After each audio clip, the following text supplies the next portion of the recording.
So in this video, we're going to go over the patch notes for today's update. There's been some major changes to game modes as well as weapons with these new patch notes, and we're going to cover all of that. So if you enjoy weapon stat breakdowns, weapon comparisons, and overall tips and tricks for Warzone, don't forget to subscribe to the channel as we're trying to reach our goal of 10,000 subscribers. And click that link in the description and subscribe to our second channel as well. We do post extra content over there. Now, let's just get straight into things. So as you can see, it says May 27th update, which is today's update.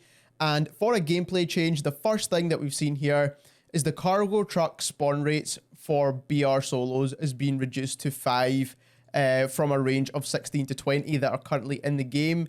Now, this change will take effect later on today. And one thing I think they should have just done is just removed cargo trucks entirely. Which I think would have been way more useful, or disable it after like the 4th or 5th circle. So overall, they're just reducing the number of cargo trucks inside Warzone for solos, and this might help the overall gameplay. But also another quick change I think they should have made to solos is make the circles reduce down a lot quicker. I think that would speed up the pacing of solos as well. It is a bit too campy in my opinion.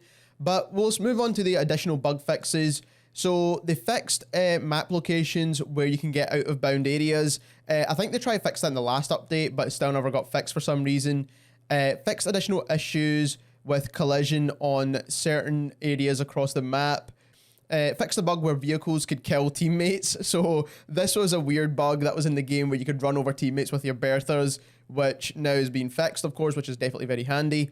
Fixed an issue in Nakatomi Plaza, where access denied audio could be heard throughout the entire building. So you do not want to hear this all the time, so they've definitely fixed that.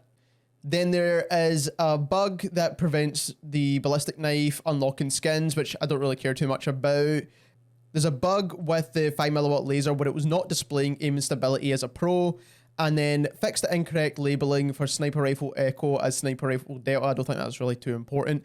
But now, weapon changes. Now, I really didn't expect this to happen so quickly. But now what we can see here is that the CR56 AMAX got another nerf, and that is to its headshot multipliers being decreased from 1.62 to 1.5. Now, honestly, I don't think it's the headshot multiplier that's making the AMAX so OP. Even if you land tons of chest shots, you still get a really quick TTK. Nonetheless, it's still a good nerf overall because it's still going to make other guns way more viable in Warzone. So that's the only change they made to the AMAX, which I still think is going to be a very useful gun. Not everyone consistently hits headshots with the AMAX anyway. Then for the FARA, the recoil has been adjusted and the hip-fire spread has been increased, so it's no longer very good for hip-fire spread. And recoil adjusted, I'm not too sure if they mean they've reduced the recoil. We have not settled on the identity for the FARA 83. We'd like to see it a long-range viable option. We've smoothed out its recoil to make it easier to control that range. So it's actually going to be even easier now to control the FARA 83. So they've definitely made the recoil a lot less. So Tactical Rifle Charlie. I'm not too sure what is the Tactical Rifle Charlie. Is that the AUG? The recoil magnitude has been decreased. I think this might be the AUG actually. So they've reduced the recoil on the AUG a little bit more.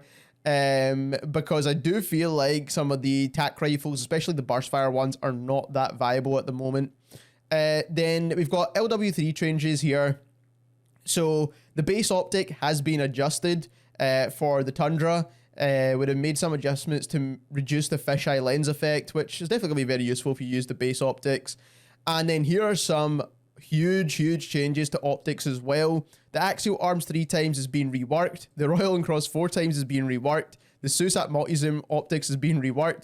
And I feel like this is going to come more in line with the Modern Warfare optics now. So the Axial 3 times will be very similar to the VLK optic, and then so on and so forth with the varying optics.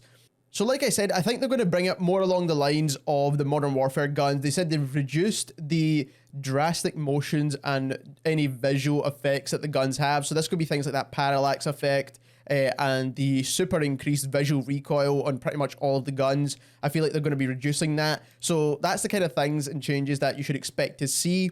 We will be testing a lot of this as well. Then the suppressors for LMGs. The ADS speed has been increased from 2% to 3.5%. I don't think this is going to be a significant enough change. This is the new suppressor attachment. I do feel like they should give this a bit more of a buff in my opinion.